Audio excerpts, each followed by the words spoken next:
Collins boarded the night bus with a small bag and a heavy hat. The bus was old, noisy, and crowded. But he did not complain. As it moved away from Umumba, Collins stared through the window, watching the darkness swallow the road behind him. This journey was not just about distance, it was about change. By early morning, the bus entered Benin City. The city was already awake. Cars moved fast. Horns sounded everywhere. People walked with purpose, talking loudly on phones, rushing to work. Tall buildings stood where trees used to be. To Colin, it felt like a different world. His heart beat fast, not with fear, but with hope. Collins did not come to Benin City blindly. He had an uncle there, a man everyone called Oga Benjamin. Oga Benjamin was Collins' mother's elder brother. He was a strong man in his late 50s, tall and broad, with deep voice that commanded respect. He owned a mechanic workshop along a busy road in the city. Over the years, he had built a name for himself, especially when it came to fixing Mercedes-Benz cars. When Collins arrived at the workshop that morning, he saw many cars parked outside. Big cars, clean cars, city cars. The smell of engine oil filled the air. The sound of metal and tool clashing echoed everywhere. Oga Benjamin saw Collins and nodded. "So you are the village boy that wants to become a man," he said, half smiling. "Yes, sir," Collins replied respectfully. Oga Benjamin did not waste time. "If you are ready to work, you can stay, but I don't train lazy people." "I am ready," Collins said quickly, and that is how Collins settled into city life. The first few months were not easy. Collins slept in a small room behind the workshop. He woke up before everyone else, swept the place, washed dirty engine parts, and carried heavy tools. Morning to night, he was always in the workshop. Sometimes, his body ached so badly that he could barely sleep. But he did not complain. He watched carefully as Oga Benjamin and the senior mechanic worked. He listened. He asked questions. He made mistakes and corrected them.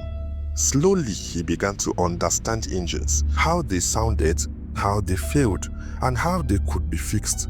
Mercedes cars became his special interest. "These cars are not like others," Oga Benjamin once told him. "You must respect them." Collins respected them. He spent extra time learning how Mercedes engine worked, the gear system, and the engine layout.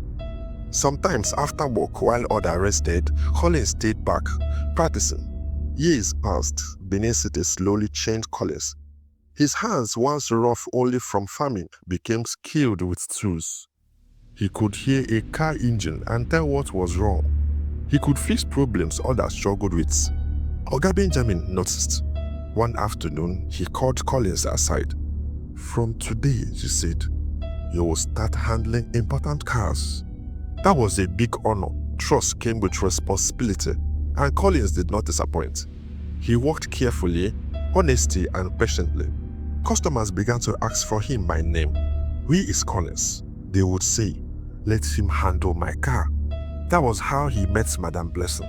Madame Blessing was a well-dressed businesswoman who owned a black Mercedes. The first time she came, her car had serious engine problem.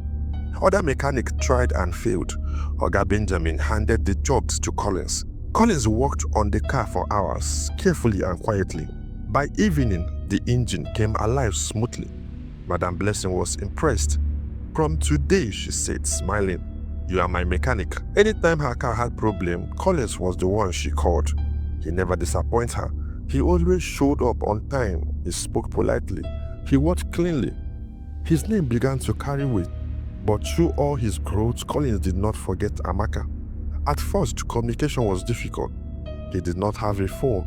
When he finally got a small second-hand phone, the first number he staved was Amaka's. Their first call was emotional. "Amaka," he said softly. "Collins," she replied, her voice shaking. "I have been praying for you." "I am okay," he said. "The city is hard, but I'm learning." "Are you eating well?" she asked. "I am managing," he said. Sometimes Amaka cried on the phone. Sometimes she laughed. She told him about the village, the farm, and the quiet nights without him.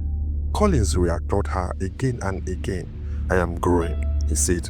I am learning a skill. One day, I will make you proud.